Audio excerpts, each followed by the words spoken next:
Hi students, now we'll start exercise 1.3, question number 1. Question number 1 says, prove that root 5 is irrational. To prove root 5 as irrational, we assume that it is a rational number. Let us write down that let root 5 be rational.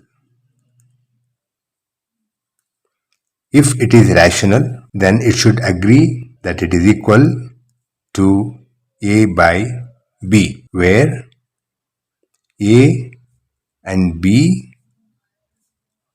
are co-primes. I think you know what is a co-prime number. Here, if a and b are co-prime numbers, then they should have one as common factor, only one. No other factor should be common. If we prove that, then root 5 becomes rational. If we cannot prove, then root 5 definitely is irrational. Okay, let us now proceed. What we do, we have one more condition here.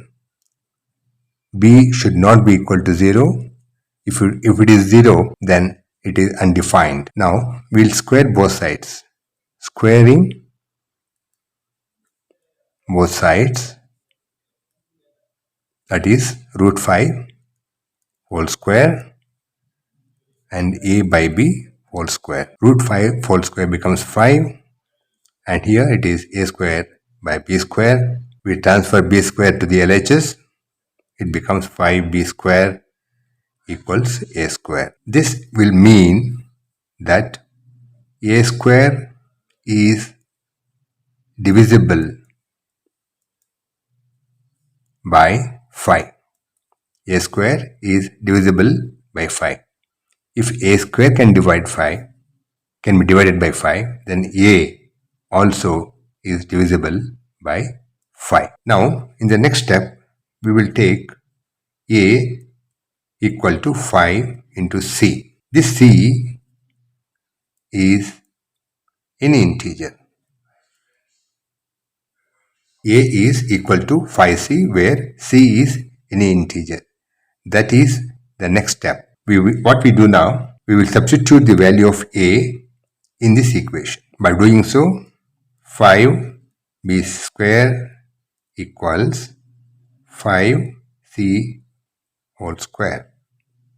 In the place of a, we put 5c and squaring them. This becomes 25c square. 5b square becomes 25c square. Here also, we understand that b square is divisible by 5. If b square is divisible by 5, as per this equation, b also is divisible by 5. I can say this as case number 1 and this as case number 2. Right? Now, we have observed that in this case a is divisible by 5, and in the second case b is divisible by 5. Now we will proceed. If a and b are divisible by 5, that means 5 is a factor or a common factor of a and b. Now this is one sentence which proves that we have assumed wrong. If a and b are co-primes, that should not have any other factor as common other than 1. But here we have proved that 5 is a common factor. Therefore, a and b are not co-primes. If they are not co-primes, root 5 is not a rational number. Our assumption is wrong. Therefore, we finally conclude that root 5 is irrational number. This is our answer.